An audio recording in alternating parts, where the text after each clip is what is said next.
And we will. Alphino embarked on this journey as an emissary of Dorma, and I hold myself responsible for his safe return.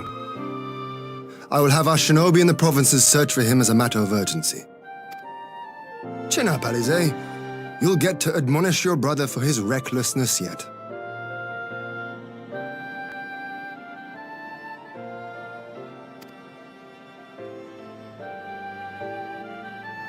Well, someone has to do it.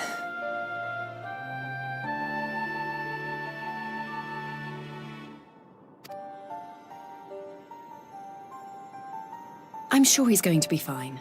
There is one thing I'm not sure about, though.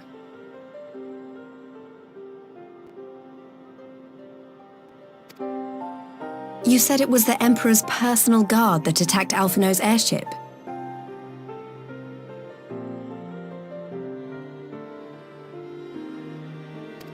But the Popularis would never have been able to arrange the prisoner exchange without Varus's blessing.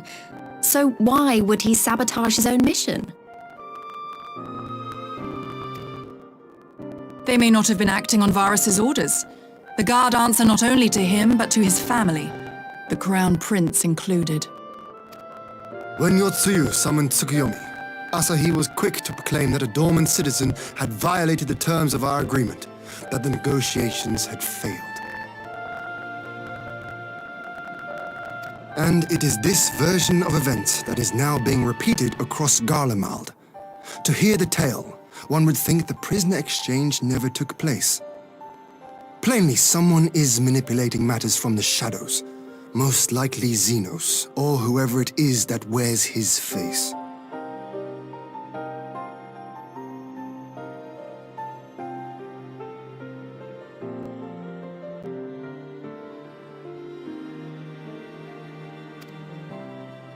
Whichever Ascian you mean, we all know the nature of our adversary.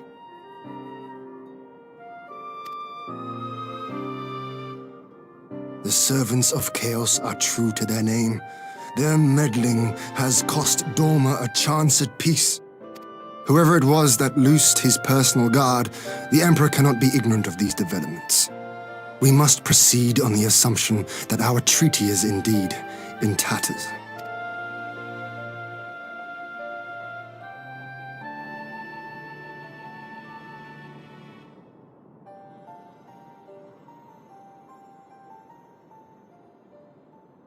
But come, Lys, you have journeyed far.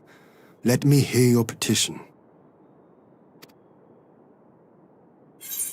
Right. So the big news is that Alamigo has agreed to join the Eorzean Alliance. To make it official and discuss where we all go from here, the leaders of the 5 nations are planning to hold a meeting, and we were hoping you might come too. We've already seen what we can achieve when we work together, and the Alliance hopes to work even more closely in future. They think it's our best hope of keeping the Garleans in check, and I agree.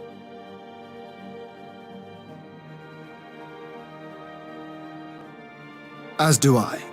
By coordinating our efforts in the east and west, we may be able to discourage them from committing their forces to a single front.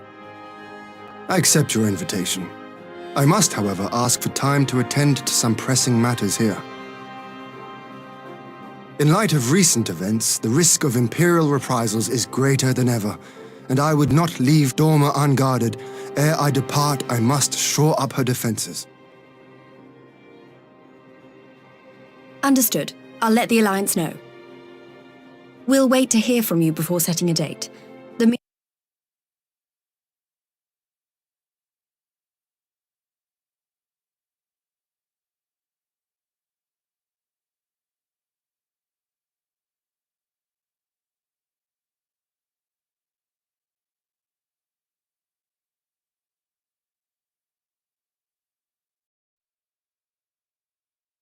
Everyone.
If we are to ready ourselves for invasion, we shall need manpower, provisions, and time, all of which are in notably short supply.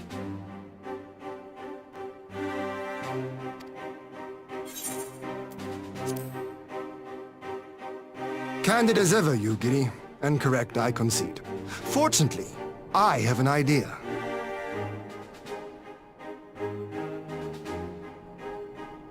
"'Tis plain no single nation can stand against the might of the Empire.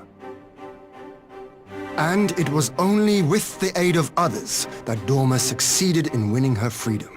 So, I mean to take a leaf out of our Eorzean friends' book and form an alliance of our own.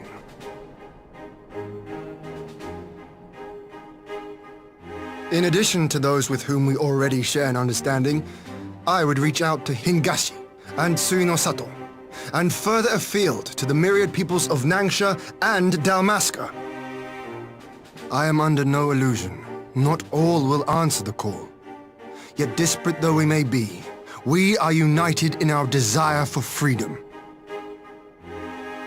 If our neighbors could be made to see what is at stake, Ascian machinations and all, cooperation need not be so far-fetched a notion.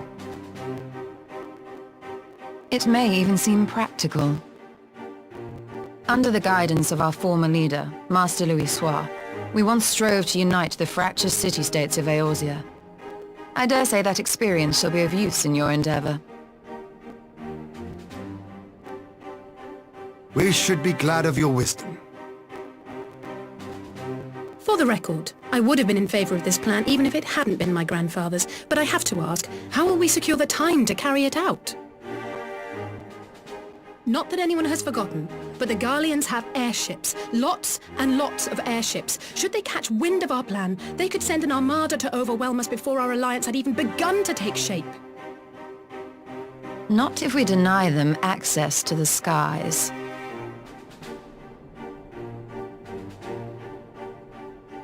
During our time in the Burn, the Warrior of Light and I chanced upon some Allagan ruins. Oh? As such ruins go, they were not particularly unusual. But something about the surrounding land struck me as odd. Faint though it was, its ethereal residue was uncannily similar to that of Aziz La. Identical, in fact. For locations so far removed to share a single etheric signature is all but impossible. I conclude, therefore, that the Allagans created the floating continent with land taken from the Burn. While that is a most intriguing theory, I fail to see what relevance it has to Dorma's defense. Aziz La was enclosed in a powerful energy barrier, impenetrable even to an Agrias-class battleship. It occurred to me that those ruins may have enjoyed similar protection. I have no proof, but the Warrior of Light did report seeing a structure resembling other known Allagan field generators.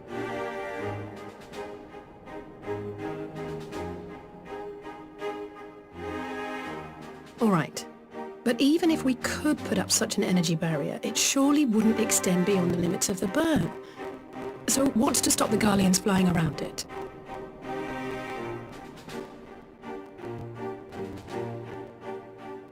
Fuel. The Dalmascan capital, Rabanasta, was a key Imperial refueling point in the east. By laying waste to it as a lesson to the rest, the Empire greatly hindered its own operations in the region. If an Imperial fleet were to advance upon Dorma, it would now have little choice but to travel, as the crow flies, over the Burn. I see. A word of caution. Even assuming the generator still functions, raising a barrier of such a scale will require a prodigious amount of energy. And few places are so bereft of suitable crystals as the Burn.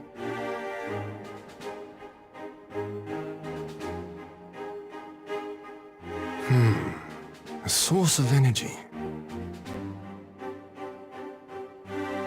Tell me, did the Allagans make a habit of launching things into the sky?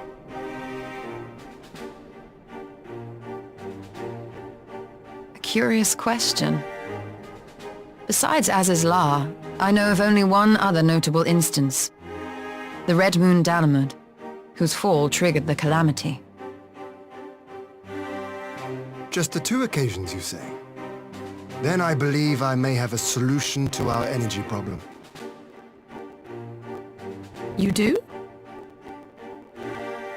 I may. To find out for sure, we would need to visit the Azim Steppe. Which would, I now see, present the perfect opportunity to discuss an alliance with the Zayla tribes. How very neat. What say you then? Shall we see whither this road leads?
I will never tire of this vista. The endless fields, the boundless skies. 'Tis a sight to make a man forget his cares.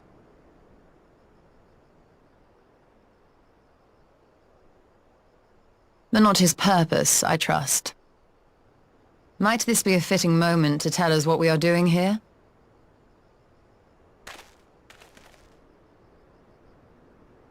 Of course.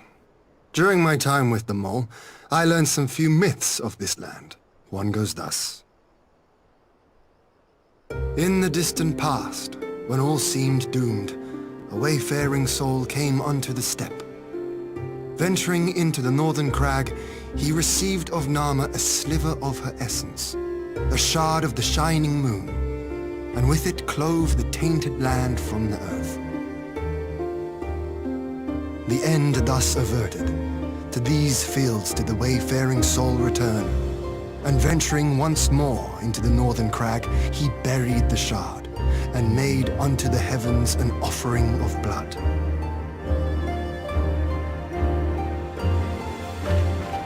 A tainted land cloven from the earth and an offering of blood to the heavens. Azizlar and Dalamud. That was my thinking, yes. And you believe that yonder mountains hide an artifact possessed of sufficient power to raise Azizlar up to the heavens? I suppose that might suffice. Worth a closer look, would you say? I would.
Such an abundance of ether.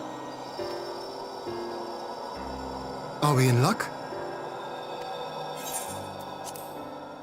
We are.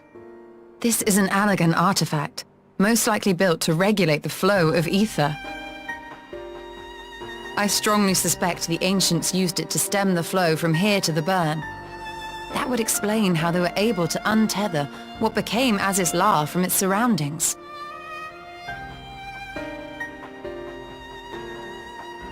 But were we to throw open the floodgates, the resultant deluge would surely be sufficient to raise our wall. And in restoring the flow, we may also restore life to the wasteland.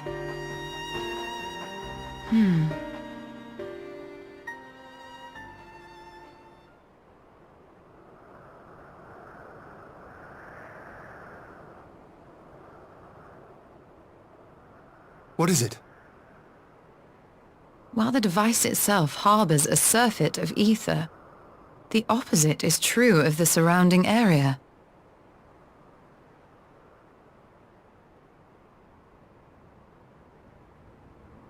An effect of regulation, perhaps.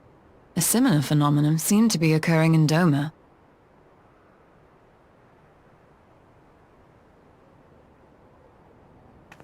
Whatever the explanation, the answer will not reveal itself here. We have seen what we needed to see. Let us return to Mol Ilo.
spot shall serve as well as any.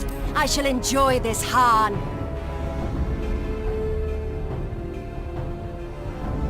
Is this truly necessary? Have you no peaceable way of making decisions? Speak not of peace.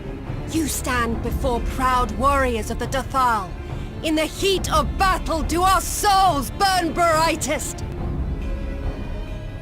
We lay low the strong that we may rise higher.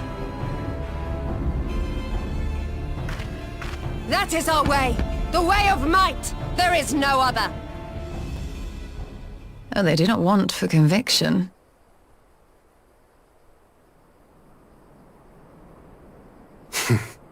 Indeed. It's what makes them such dangerous enemies, and such useful allies. Enough talk! It is time to fight!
Do our souls sing!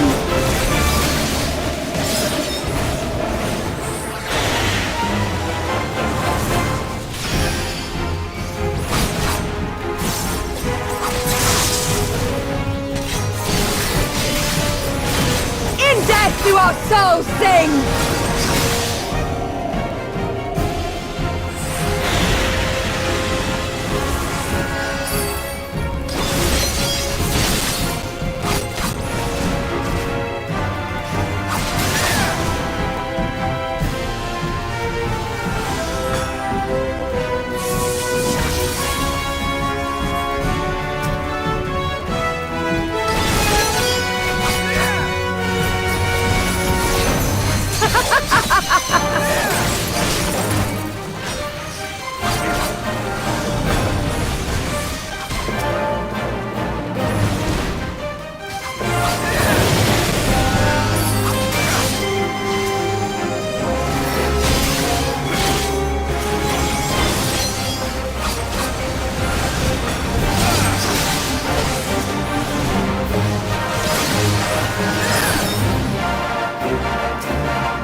In death do our souls sing!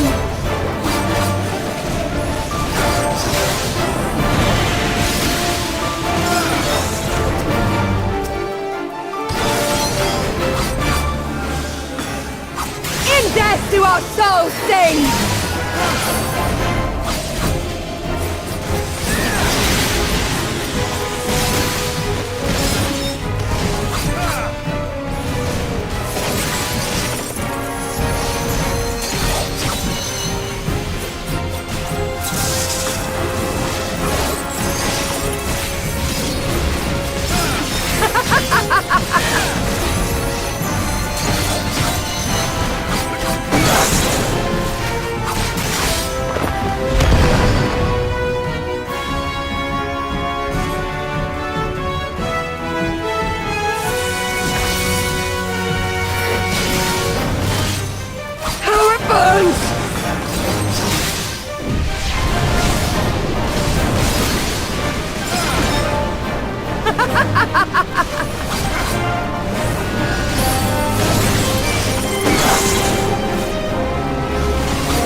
our souls sing!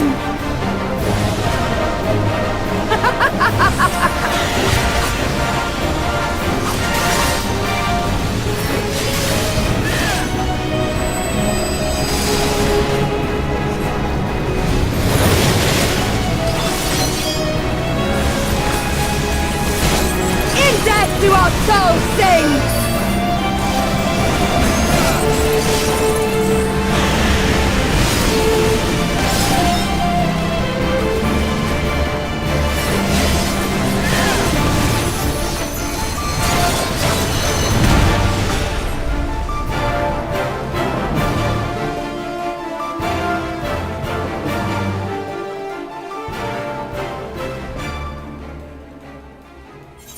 Yes! Yes! Not since the Nardum has my soul burned so!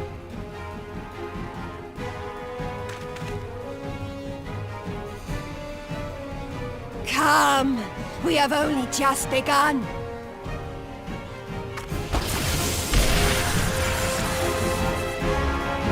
Enough! You were not granted leave to set the steppe ablaze. Well, well, the sun has come out to play. Be gone, Moonstruck Oranir! I am busy! Fool of a Dothal! Have you forgotten the face of your master already? The sun will never set! From his seat on high, he reigns over all, now and forever.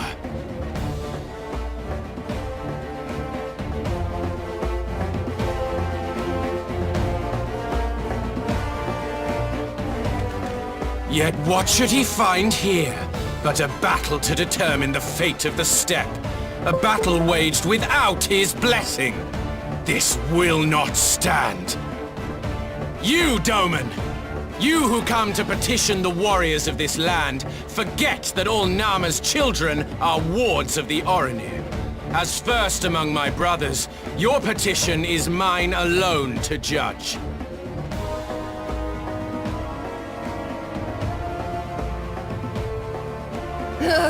These words are as wind from a horse's backside. Plentiful, but your axe sings more sweetly. Let her speak for you.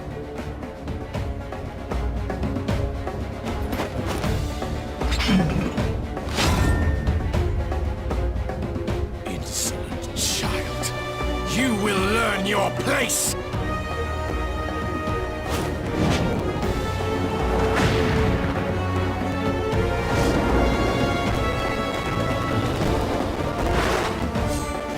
Forgive me, Brother Magni, but we have an arrangement with the Dothal. We will not abide any interruptions.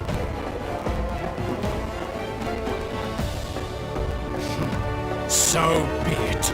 The sun will pass judgment on all. Didakul, join me.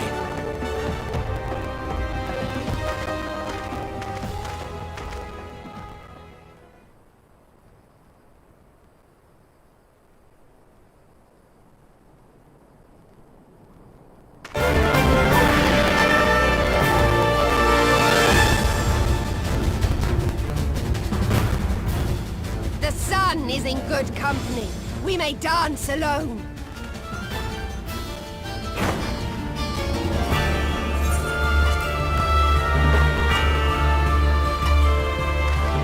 Beg not for mercy, for you will have none. Bear witness to the power and the glory of Azim!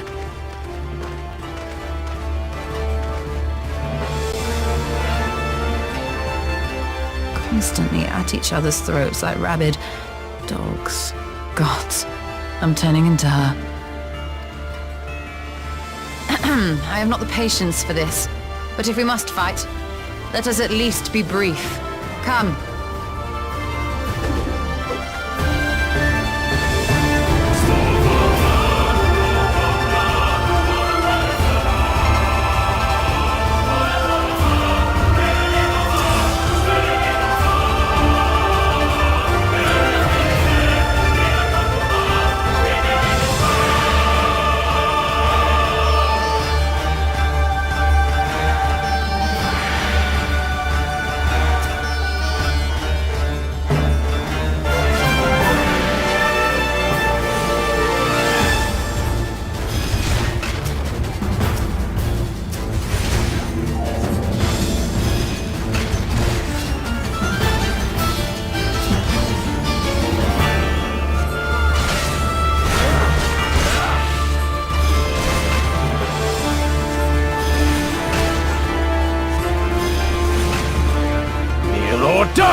before me!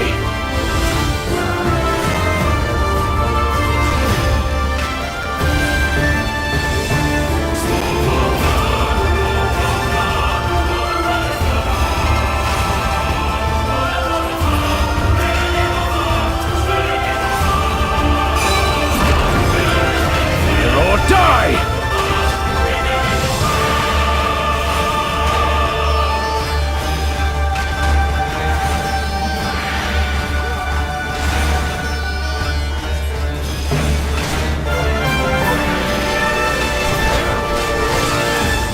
Mark well and learn!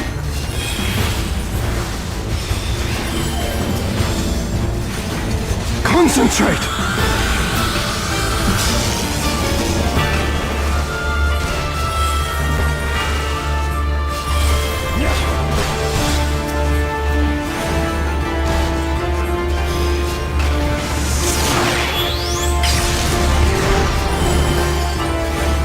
Kneel or die!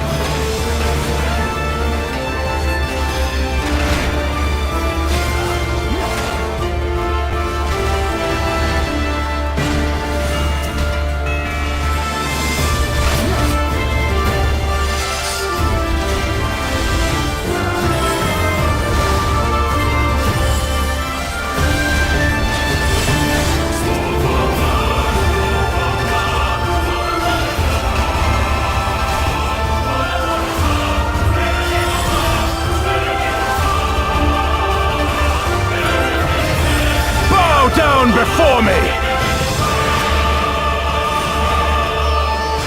Mark well and learn!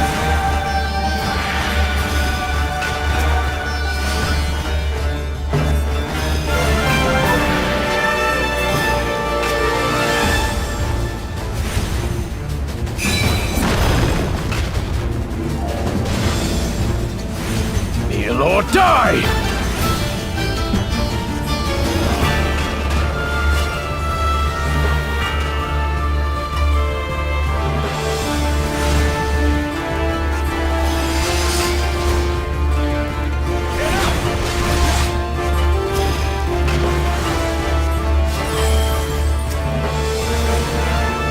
Down before me!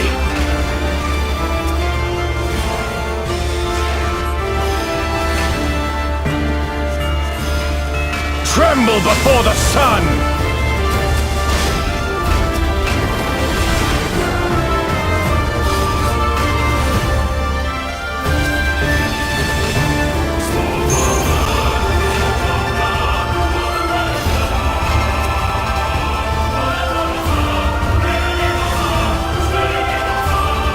Let us be about it!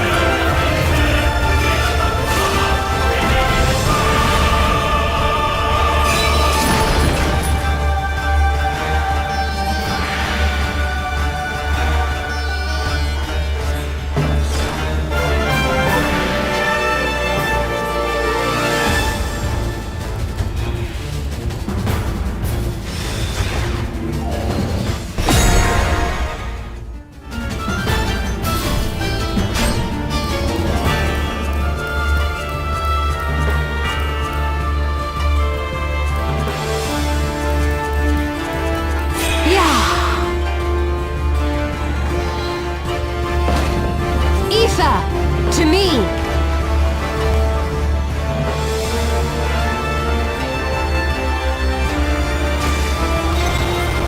Have at you!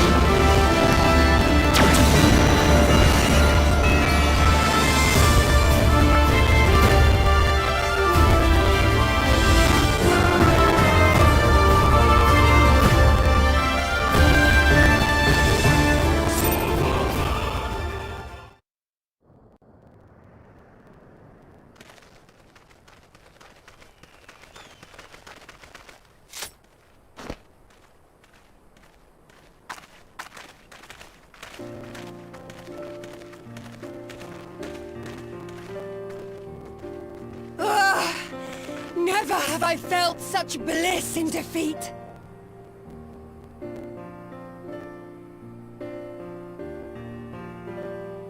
'Twas a battle to burn soul and flesh to ash. We Dothal will lend you our strength as promised. Nama's power is yours to wield.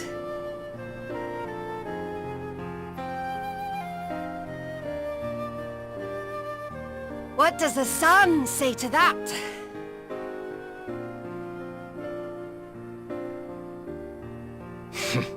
The sun is not driven by base motives such as yours. But they have been judged and found worthy.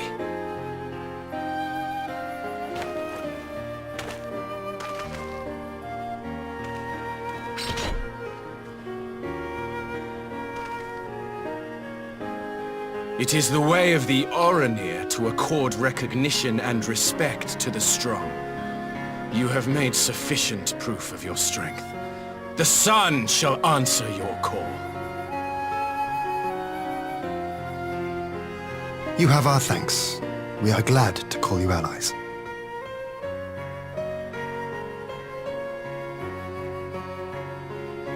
You?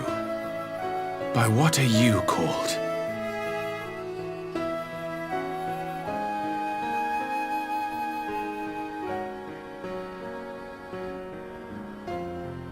Y'shtola, why?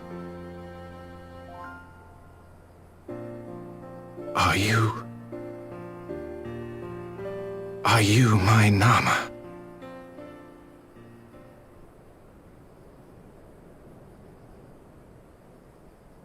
I beg your pardon? In battle, you shone with all the majesty of the full moon's light. Your healing touch, the embodiment of the Dusk Mother's love.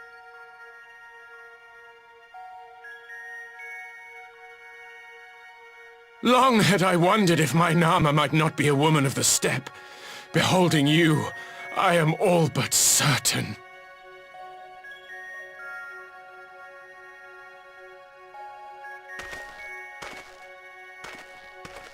Now, look into my eyes. Could it be? Could you be?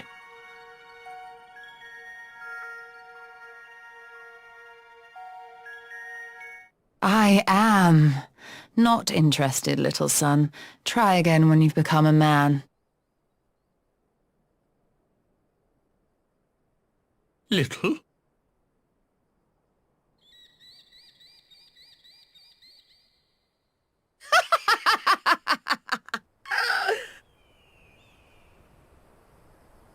Little son! Little son!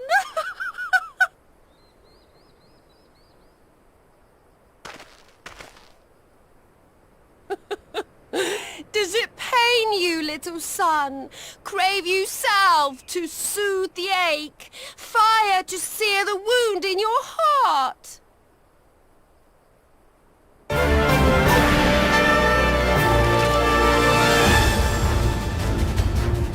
We have wasted enough time here.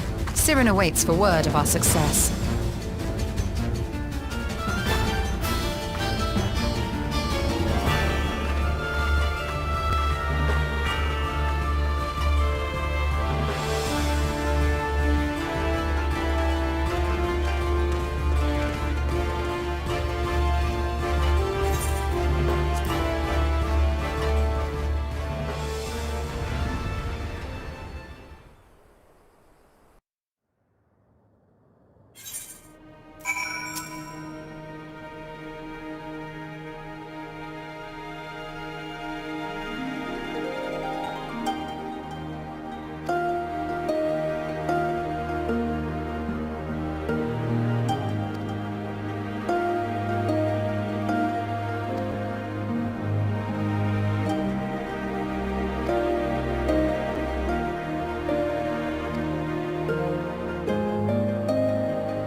Did it work?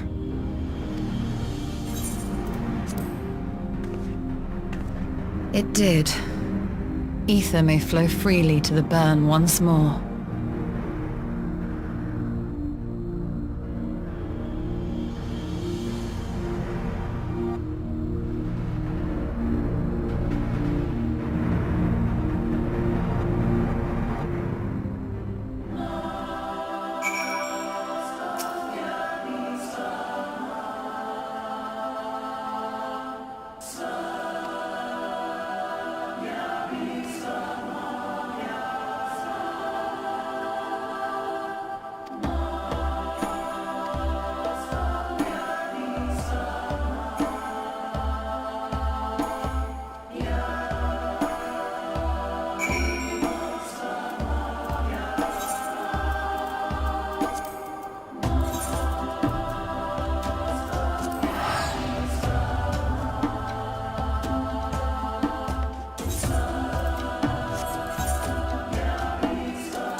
Mistress Lys, Commander Aldin, it gives me great pleasure to formally welcome the city-state of Alamigo to the Eorzean Alliance.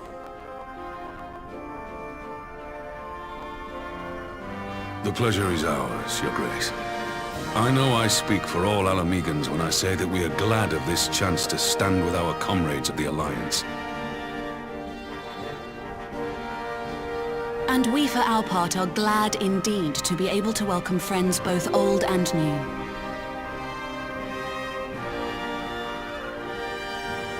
Lord Hien of Doma, at your service. Pray, accept my heartfelt thanks for your generous invitation.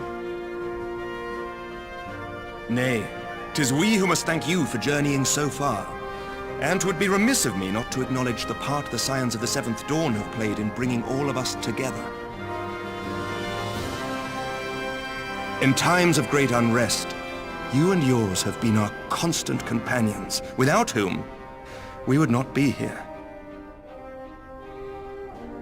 With apologies to Lord Hien and Mistress Alisaie, it occurs to me that we have not gathered in this way since that fateful day in Uldar.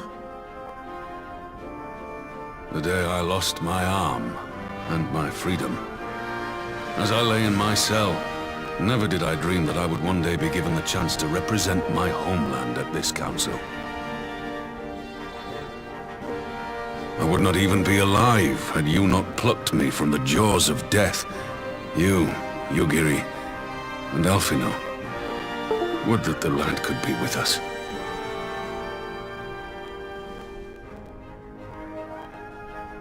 I too owe my presence here to Alphino, in so many ways. Until such time as he returns, I mean to carry on his good work as best I can.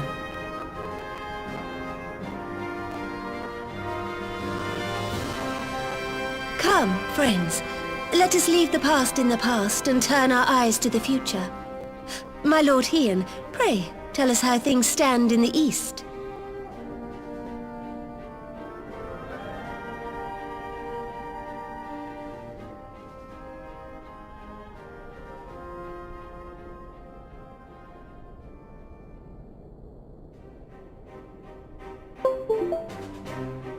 Having heard the rumors of dissent in Garlemald, I dared to dream of a peaceable solution. The Empire will not so easily change its ways. If the Garleans have a mind to take back Doma and Alamigo, we'll be hard-pressed to stop them, even with the might of 6 nations. But while we lack the strength to fight the tide, a course may yet present itself, if we read the winds aright.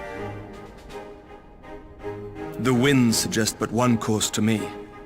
One which leads from the sea unto the river and thence to the source of all our woes. The Ascians. Indeed. All here have felt their blighted touch. It was the bringers of chaos who nurtured the Archbishop's tyrannical ambitions. They who bestowed upon him the secrets of summoning, as they have so many others before and since. And while they remain, we shall know no peace. Our objective is clear. The question is how to achieve it. That our enemy parades about in Xenos' skin poses problems in itself, but ere we get to them, how are we to infiltrate the Empire and get close enough to strike?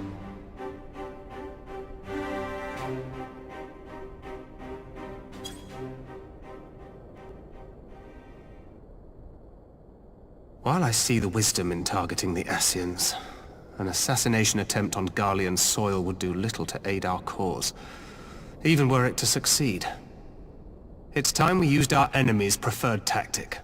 Subterfuge.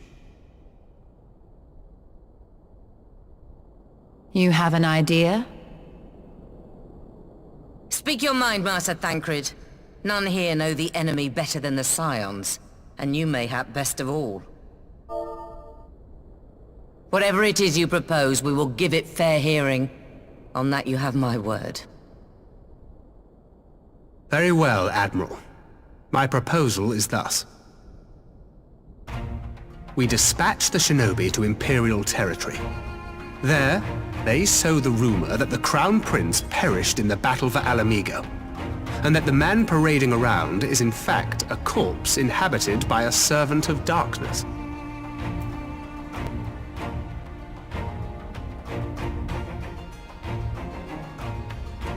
Well, it does have the ring of truth about it. And were the Garleans to learn that their future ruler is a puppet, the Empire would be shaken to the core. But at the risk of sounding stupid, would they actually believe such an unlikely story? I didn't. Ordinarily not. But prior to his miraculous recovery, rumors of Xenos' death had already begun to circulate around the Empire. Ultimately, however, what the masses believe is not our chief concern. Our true objective is to create an opening for rival factions within Garlemald to exploit. Just as a war of succession erupted in the wake of Emperor Solus's death. A war which raged until but recently, plunging the Imperial House into disarray as nephew and uncle grappled for the throne. It is no coincidence that one of Varus's first acts as Emperor was to name Xenos heir apparent, family feuds being so tiresome when armies are involved. Not all welcomed his choice of successor, however. There is no shortage of individuals who aspire to the throne, who would jump at any chance to seize power. The news that Xenos is not only dead, but a puppet to diabolical forces, would be too enticing to ignore. The Empire would not be quick to recover from a second war of succession. I am no stranger to infiltrating Imperial territory. With a team of operatives gathered from among the Alliance's finest, the plan should have a reasonable chance of success. Doma already has shinobi in place throughout the provinces. We stand ready to act, and act we must. What say you all?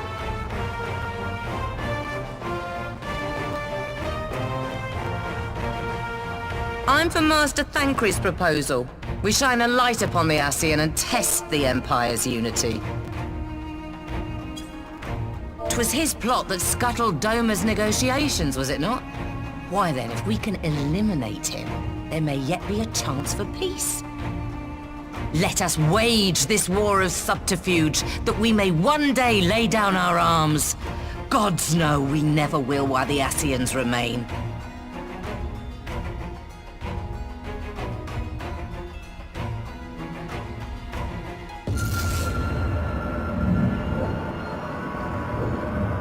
That way.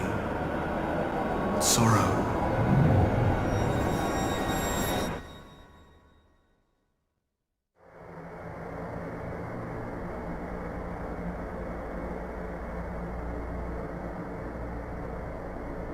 History must be changed.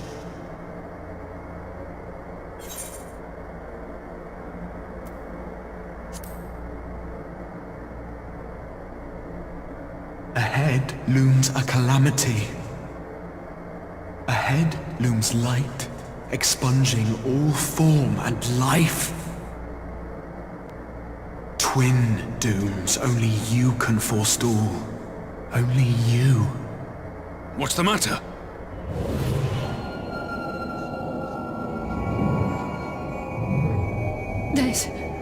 There's a voice! Spies in our midst? Nay, I sense no such presence. Let expanse contract. Eon become instant. Throw wide the gates that we may pass.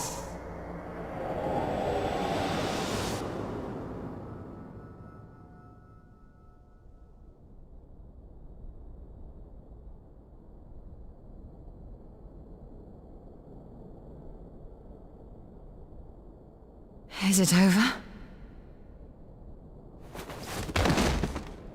Master Thancred!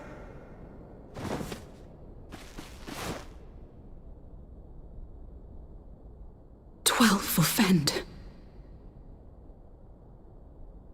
to a private chamber. Have every healer make ready. Swiftly!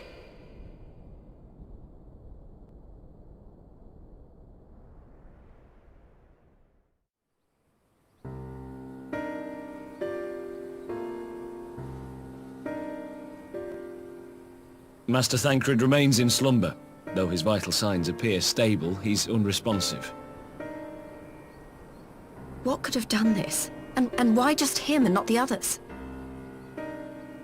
I'm afraid we could not identify the cause, my lady. Our examinations revealed no wounds, nor the presence of any poisonous substances. Gods, that only makes it worse. You're to let us know the moment there's any change, all right?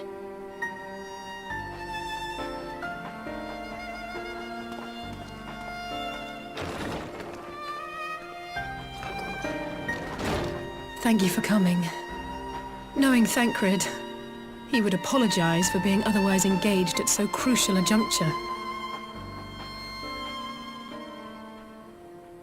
In gifting us a course of action, Thancred sowed the seed of all that is to follow. We have but to nurture it as best we can. To him, I would say, rest easy, that he may wake to enjoy the fruits of our labors. Now, the matter of the mysterious voice must not be forgotten. Will you tell me exactly what happened? Alize and I heard a voice in the moments before Thancred collapsed. It was accompanied by a severe headache, as if something were clutching at our minds. Did you experience the same thing?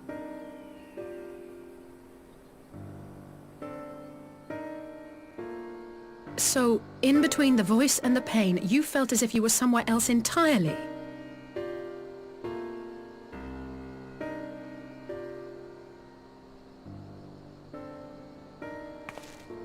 Your testimony confirms my suspicion. That which you experienced was, I believe, your soul being plucked from your flesh. Called. Called?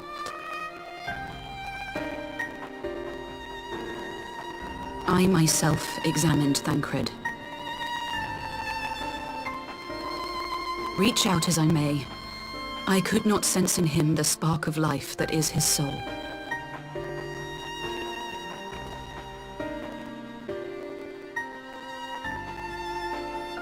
That Thancred alone was stricken so is likely due to his heightened sensitivity to the effects of ether, a consequence of his prior possession by the Ascian Shadowbringer.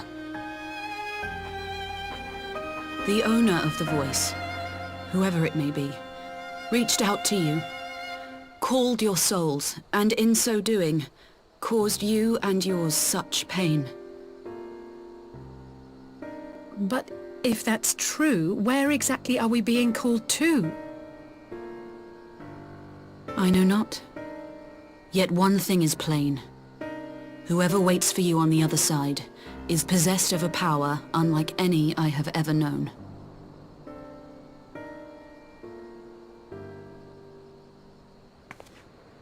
Forgive us, Lys, but may we leave Thancred in your care for a time? As if you had to ask. I may not be a scion anymore, but I'm no less a friend.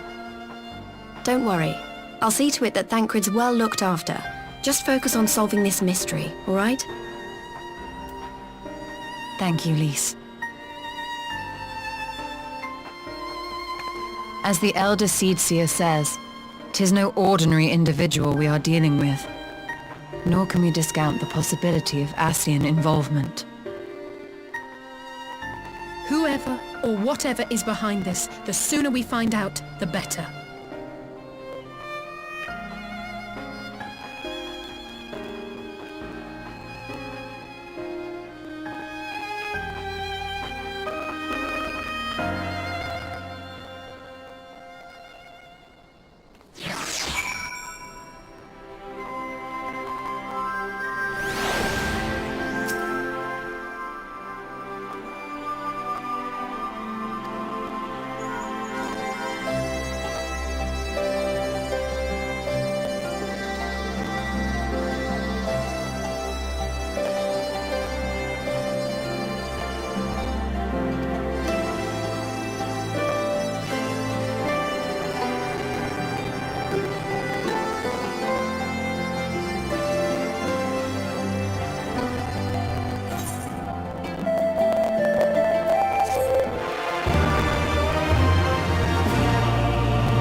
Urianger!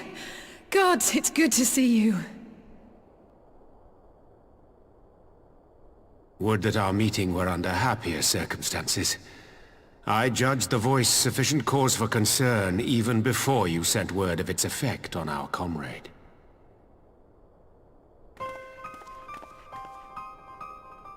You heard it too, then?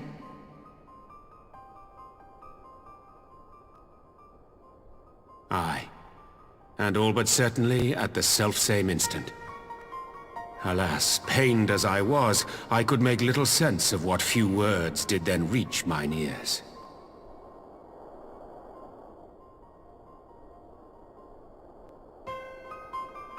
Who do you think is responsible? Could this be the Ascians doing? That I cannot say. Not when so little is known. Ere I indulge in speculation, I would examine Thancred with mine own eyes. To Alamigo, then, without further delay. One other thing. During my visit to the Far East, I observed a strange phenomenon. Thou referrest, I presume, to the localized reduction in etheric density. Well, that spares me the trouble of an explanation. Yes, I noted precisely that at two apparently unconnected locations. I take it the phenomenon is not limited to the Far East. Indeed not. Of late, our agents charged with surveilling the beast tribes have spoken of little else. In every corner of the realm, they tell of places in which the ether hath grown thin. Naturally, my suspicions first turned to primal activity, but the areas thus affected betray no evidence of summoning. I must confess to being quite perplexed.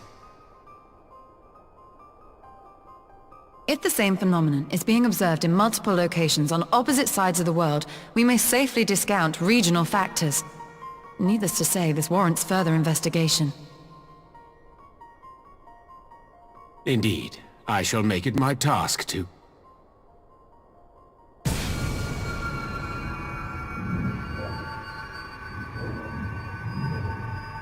The voice.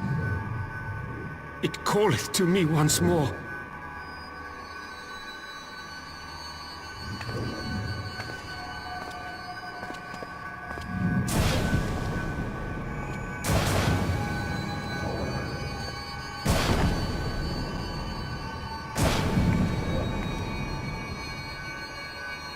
I hear it too.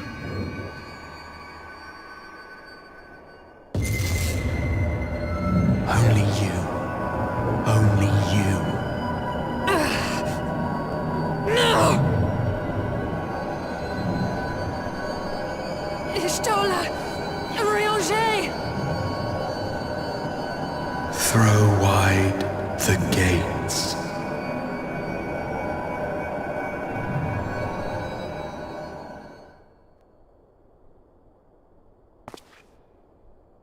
No. No, this can't be happening!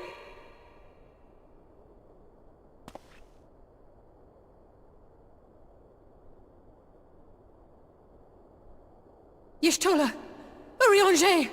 Open your eyes!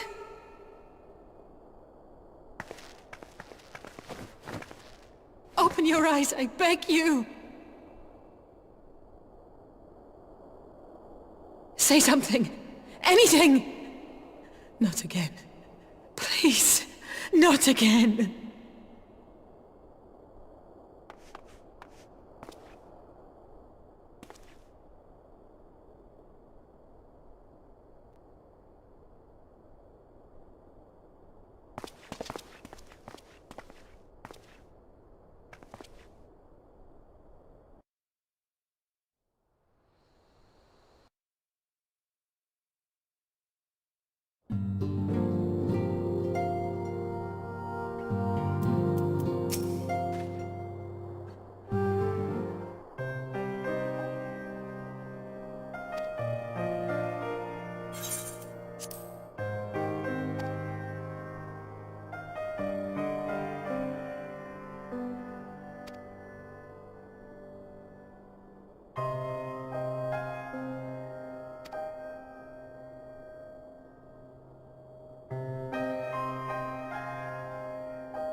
Here he is, my lady.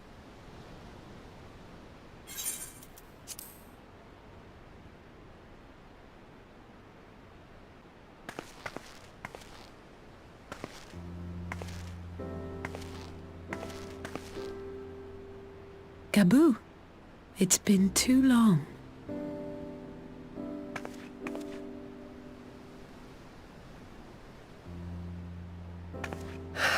I'm afraid there's been no change. If he can see or hear us, he has given no sign. I see. You're still fighting. I'm proud of you.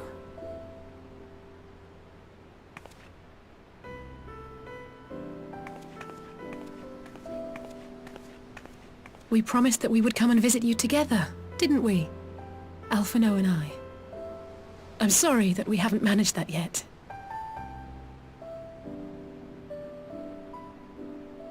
You know, with the three of us like this, does it not remind you of that night? Of the stars beyond count twinkling in the heavens? I was feeling pretty low back then. Powerless. But I knew that my brother was close by if I needed him, and that the others would be waiting for me back at the Rising Stones. Not like now.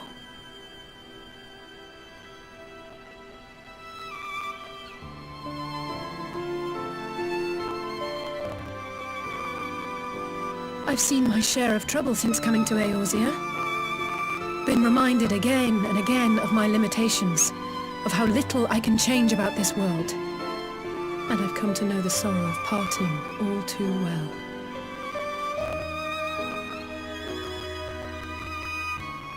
But to have the people I hold dear struck down before my eyes, and be powerless to help them, that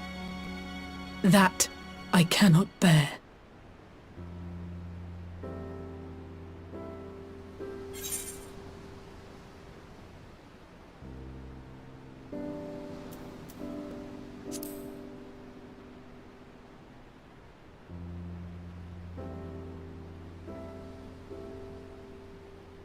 No, I don't. You're right. It's pure arrogance to imagine I can solve everything by myself. You'd think I'd have learned that by now. Thank you. I don't know what I'd do without you.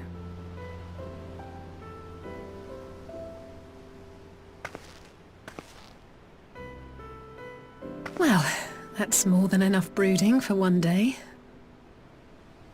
Come on. We have friends to save.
The populares no longer present an obstacle. Now is the time to bring the Empire's might to bear. A word from your Radiance is all it takes. But one word, and the Imperial army will fall upon Alamigo as a pack of bloodthirsty wolves and tear that feeble nation apart.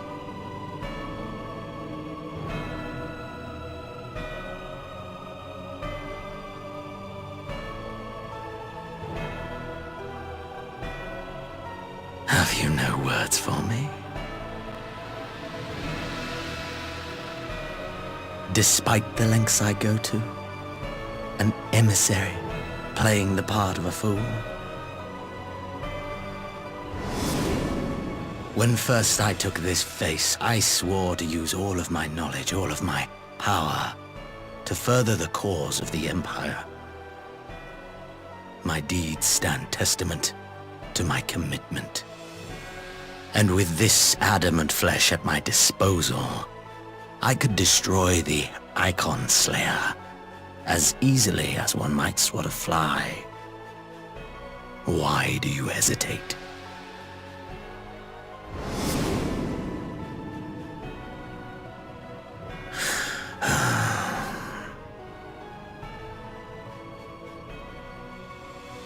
Our enemy is resourceful. Though victory is certain now, it will not remain so indefinitely. Deliberate if you must, but be quick about it. We'll speak again when you have unburdened yourself of doubt. Until then, I take my leave, Father.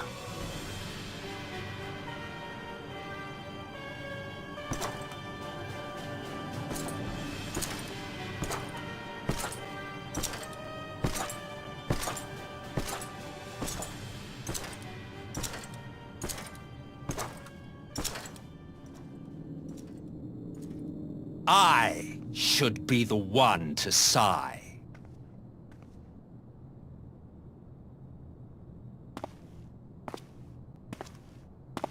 I played my part to perfection. I had earned my rest, and then thanks to La Habrea's crowning act of idiocy, our favorite emissary sees fit to summon me back.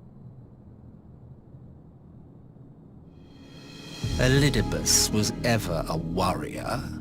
A most tiresome trait, would you not agree?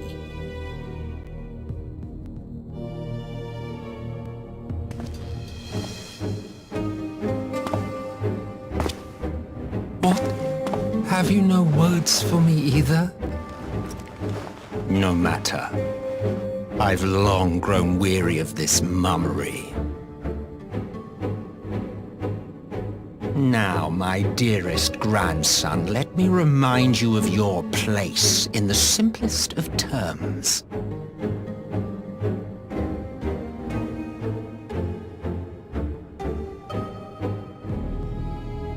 You do not make judgments, you administer them. Swiftly and to the letter. Naught else is your concern. Elidibus may be an insufferable bore, but he is no fool. His choices as emissary seldom err.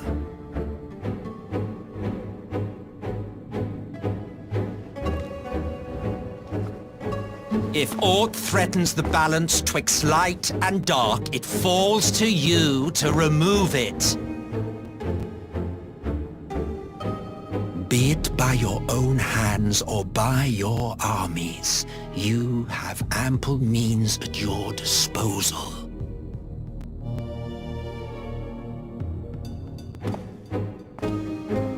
That is why this empire exists, why I built it! Oh dear, have I touched a nerve? You always were an easy one to read. I pity you, I do. As they say, ignorance is bliss.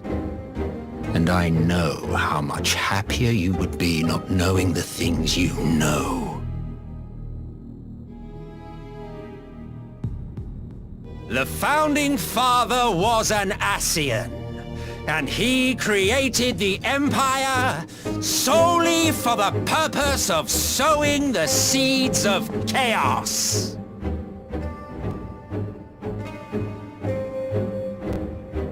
Don't take it personally. I merely do my duty. To bring about a calamity requires no small amount of power, and there is no surer way to obtain such power than by collecting powerful pawns.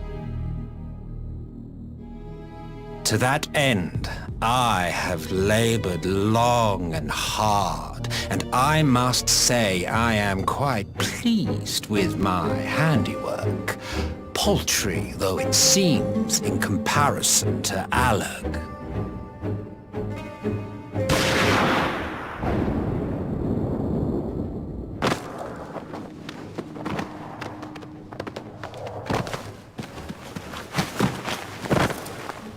You fiends are overfond of your own voices.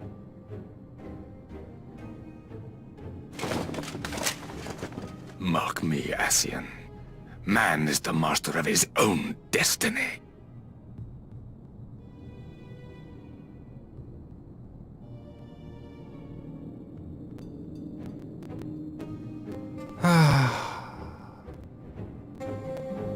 Such a waste of time and energy, both yours and mine.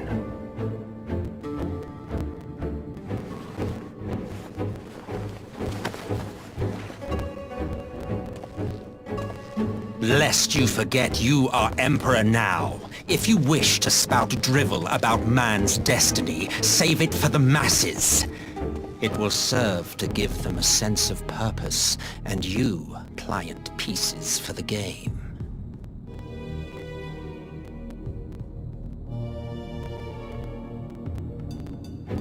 Oh, do stop sulking, boy.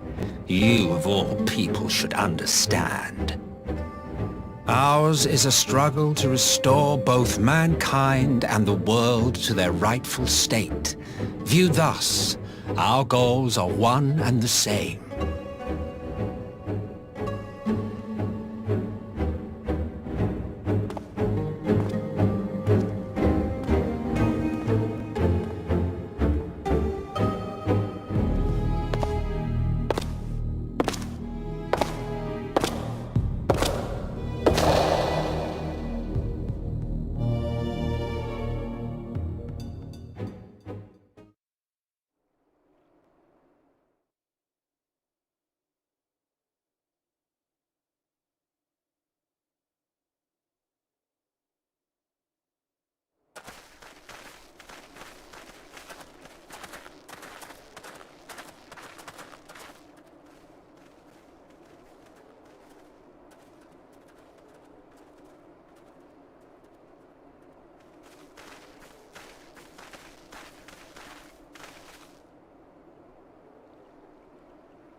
I'm glad you've come, though I'm afraid there's little in the way of good news.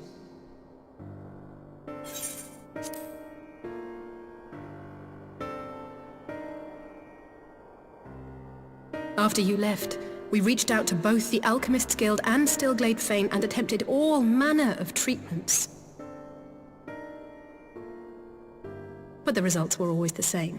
Whatever the answer is, it's not alchemy or conjuring. Why did it have to be Y'shtola and Urianger and not me? Out of all of us, they are the ones who could feasibly have solved this puzzle. And Alphino's still missing. God, it's all going wrong. Where do we even start? A grave situation indeed. Might I be of some assistance?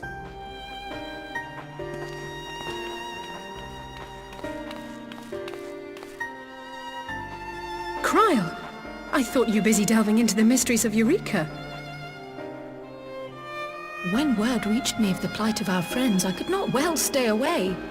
As a fellow scion, not to mention your erstwhile mentor, this is one of those times you should feel free to call on me, regardless of my personal circumstances. Yes, I should have thought of that. Thank you for coming, Kryl. We would welcome your insight. And I should be happy to provide it. Now, what's this I hear about Alphino heading into Imperial territory? That boy always did have some funny ideas. Do you remember the speech he gave when he was accepted to the Studium?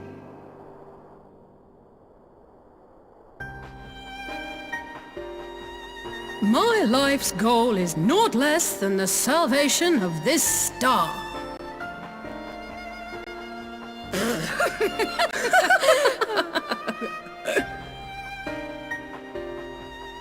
That particular grand pronouncement has been a source of great embarrassment to him, as you know. But the fact of the matter is, he meant every word and has lived his life accordingly. Yes, he remains altruistic to a fault, but I'm worried he was too fixated on his goals to see the dangers, as has happened before. You needn't be so concerned.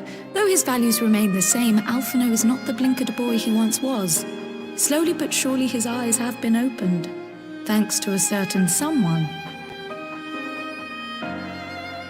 A certain someone whom he'd be mortified to learn had heard about his little speech. Mum's the word, eh?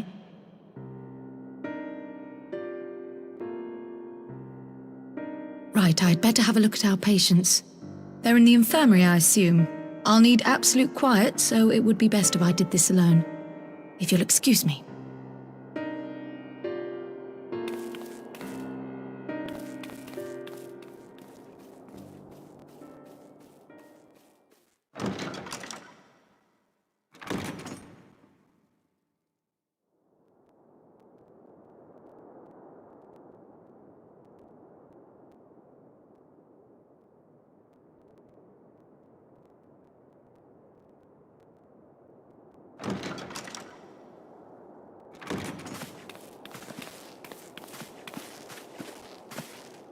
All three are in fine physical health. At a glance, I would say they were merely sound asleep. Except for the fact that I couldn't sense the slightest trace of them in their bodies. It's as if their souls have taken leave of their physical forms. Ah, yes. The Elder Seedseer made a similar observation. I've read the report. When you heard this mysterious voice, you described feeling as if you were somewhere else, yes? If we assume the ether which comprises your essence is being drawn to some other place, then it may be possible to follow the trail it leaves behind, just as we did in our search for Thancred. I wasn't around for that, but I can't imagine it was easy. Oh, it wasn't. But that's no reason not to try. I will have need of Master Matoya's crystal eye if I'm even to make the attempt. So I suggest we pay her a visit.